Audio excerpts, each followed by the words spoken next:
আসসালামু আলাইকুম। ঈশা খাঁ বাংলা বিহার উড়িষ্যার নবাব ছিলেন। উনি এই ইসামতি নদী খনন করেছিলেন, কিন্তু কালের বিবর্তনে এই ইসামতি নদী হয়ে গিয়েছিল এরকম চর। আমাদের মহামান্য রাষ্ট্রপতি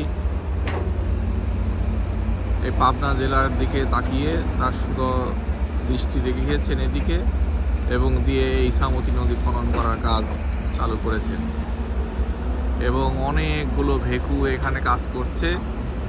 এই ভেকুগুলো দিয়েই এই ইসামতি নদীর খনন কাজ আবার শুরু হয়েছে। তো খুব দ্রুত গতিতে কাজ করছে।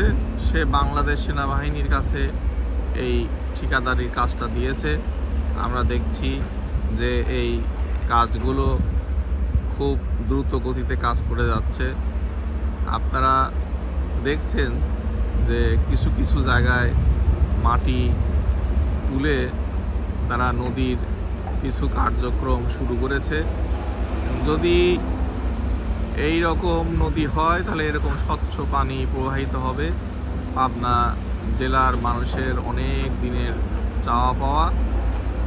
এখানে নদীপথে যাতায়াত করতে পারবে মানুষ যদি সেরকম কোনো ব্যবস্থা থাকে। তবে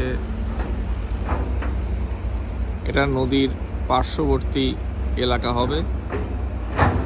মহামান্য রাষ্ট্রপতিকে অনেক শ্রদ্ধা ও সম্মান।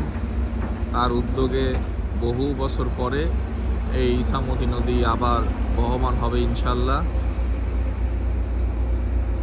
এবং কার্যক্রমও খুব সুন্দরভাবে চলছে। অনেক অনেক অনেক ভেকু দিয়ে কাজ চলছে, দিন রাত 24 ঘন্টা কাজ চলছে।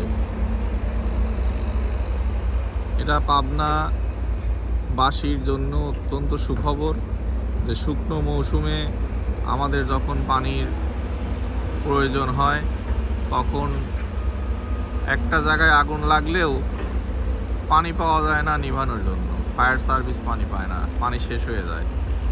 তদুপরি এইখানে প্রাকৃতিক ভারসাম্য বজায়, মাছের উৎপাদন বৃদ্ধি, আশেপাশের শেষ কাজের জন্য এই নদী অত্যন্ত গুরুত্বপূর্ণ। তো আশা করি আপনারা দোয়া রাখবেন যে এই কাজটা যেন সম্পূর্ণরূপে শেষ হয় এবং পাবনাবাসীর জন্য মঙ্গল কামনা করি। আসসালামু আলাইকুম ওয়া রাহমাতুল্লাহ।